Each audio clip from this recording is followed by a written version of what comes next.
หอดเด้คิดหอดหน้าทุ่งมองเคยเคียงน้องอยู่หน้าทุ่งมองทางดงจากหลายปีคิดหอดเด้คิดหอดบ้านดงคิดหอดอนุงและหน้าทุ่งมองที่เคยดำน้องเอ่ยคำสัญญาว่าไว้ไอ้จากไปสิบ่ให้ใครมายามหน้าทุ่งมองบอนเคยสร้างสัมพันธ์บอกเคยบอกหักกันและหน้าทุ่งมองข้างดง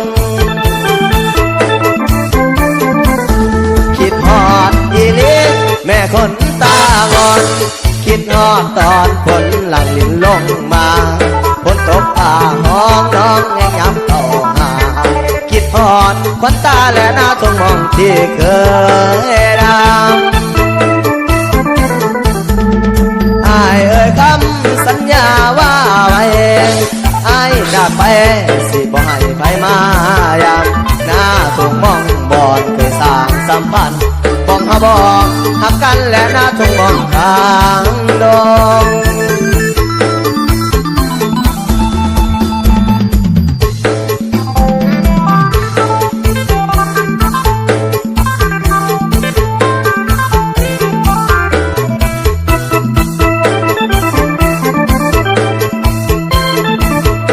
มองเด้อน้อง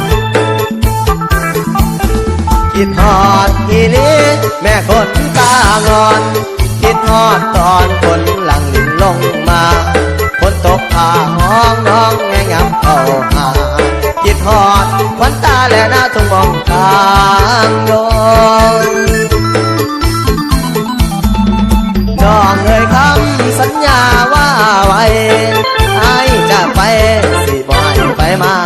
ยามหน้าทุ่งมองบอนเคยสร้างสัมพันธ์บอกหักกันและหน้าทุ่งมองที่เคยดำ